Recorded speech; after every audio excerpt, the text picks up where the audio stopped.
السلام علیکم۔ تم دعاؤں کے پورا ہونے پر یقین ہی نہیں رکھتے، ورنہ کیا کچھ نہیں ہو سکتا تہجد کی دعاؤں سے۔ سنو، تمہارا رب سب سنبھال لے گا، اس پر یقین رکھو۔ طویل سجدے آزمائشوں کا دورانیہ مختصر کر دیتے ہیں۔ دعائیں نصیب سے نہیں بلکہ نصیب دعاؤں سے بدلتا ہے۔ تم اتنے یقین سے مانگو کہ تمہارے یقین کے بعد کہانی معجزوں کی لکھی جائے۔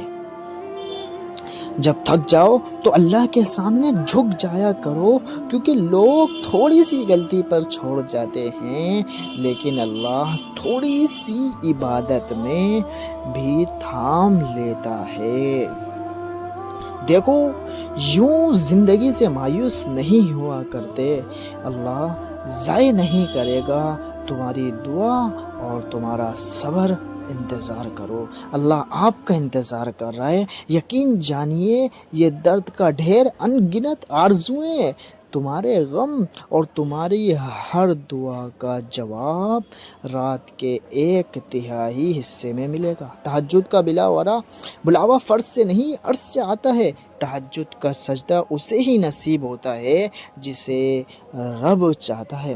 تقدیر بدل جائے گی، راتوں کو اٹھ کر اللہ سے مانگو تو صحیح، تقدیر بدل جائے گی۔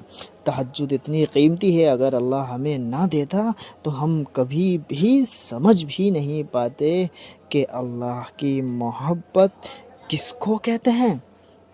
تہجد کے وقت اللہ وہ دعائیں بھی سن لیتا ہے جسے دنیا ناممکن کا خطاب دے چکی ہوتی ہے۔